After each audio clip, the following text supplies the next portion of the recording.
Hello, welcome to your meditation practice as part of the Open Heart Project. I am so happy that we can sit together. We'll sit together for 10 minutes and we'll start very soon, so please get settled, whether you're on a cushion on the floor or in a chair. And both are equally spiritual.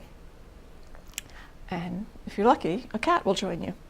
So as you get settled, I want to just say a few words about compassion. You will be getting this video shortly after the US presidential election. Who knows how that's going to turn out? But one thing that has been demonstrated over and over and over and over and over again is how unwilling we are to have even the slightest bit of compassion for people on the opposing side. Of course, often this is very understandable because what they are proposing is hatred and misogyny and racism and anti-Semitism and the dissolution of our very democracy. I mean, obviously these are things that we are not compassionate about. We are never compassionate about racism. We are never compassionate about violence. But we can be compassionate toward a person who is racist or promotes violence, not, hear me please, by condoning one single thing they say, not by liking them, not by trying to bridge the gap with them. None of that is necessary for real compassion. Because real compassion, what compassion means, is when you feel in your heart my pain. This doesn't have anything to do with agreeing with me, of course. It's actually completely direct. Compassion, just to reiterate, is when you are able to feel my pain in your heart. Not my story about my pain, and not your story about my pain, but the actual visceral sense of connection. So this has nothing to do, again, with the story behind the pain, and it's a very frightening thing to do, to introduce even the tiniest note of softness, which is almost always confused with niceness, but it isn't, in response to someone who is terrifying. Nonetheless,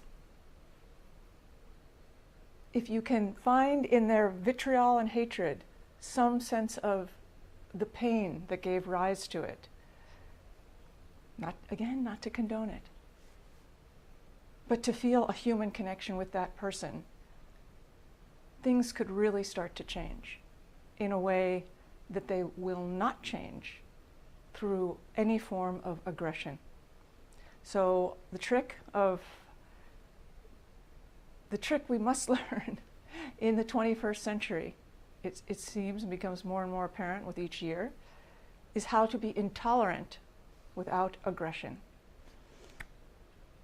A noble challenge, my friends. And in the meantime, our meditation practice can really help because it teaches us how to slow down our reactions, how to separate our thoughts from our deeds, and that is the space in which all things are possible. We're not dominated by our mind. We're not ruled by our thoughts and emotions. They are simply part of what we are experiencing, and then our awareness of it all is what enables us to make intelligent, discerning, and compassionate choices. Do your best, warriors of goodness, and I will do my best too. And in the meantime, let's practice.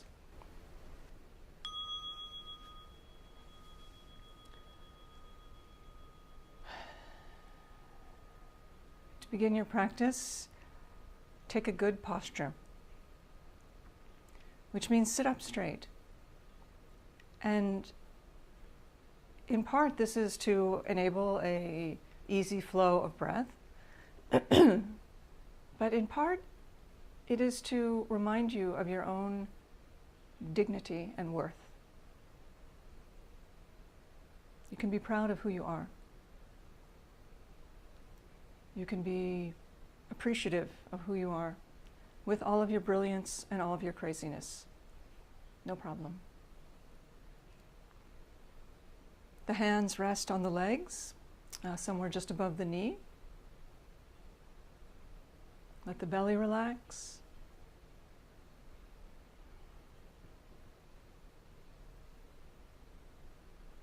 Let your heart soften.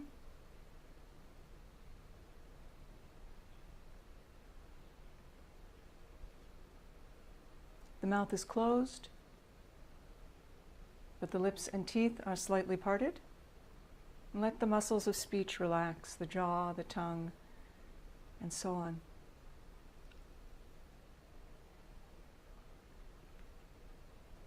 The breath is natural, in and out through the nose. And the eyes remain open, as this is a practice of wakefulness. And it's hard to be awake when your eyes are closed. So the eyes are open, and the gaze is soft and cast down to a comfortable distance in front of you. And let all the muscles around the eyes soften.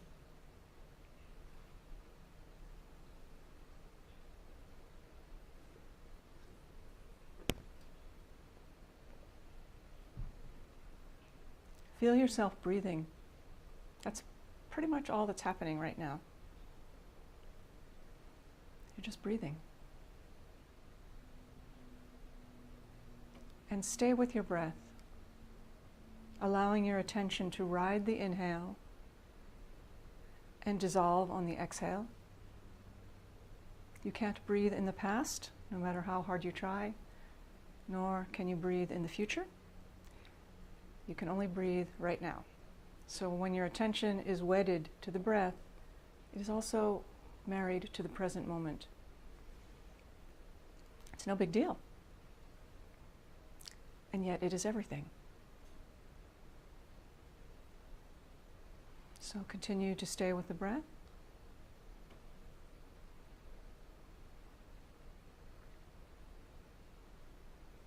Your mind will continue to think thoughts because that's what it does.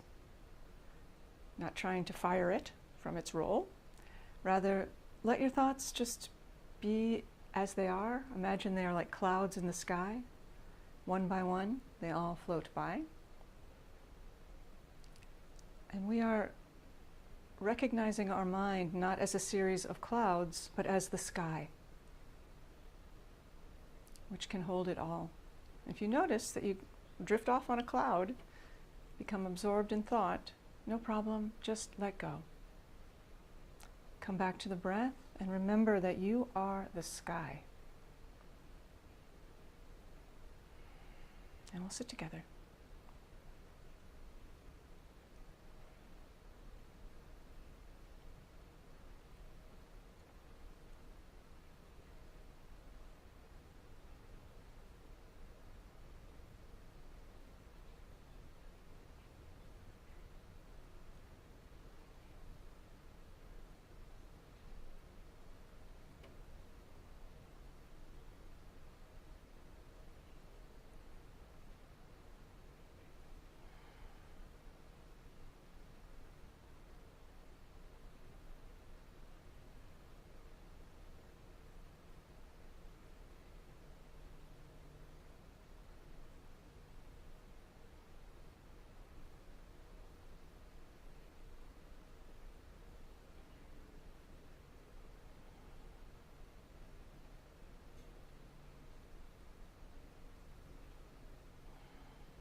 Thank you so much for your practice, and don't be afraid to care about this world.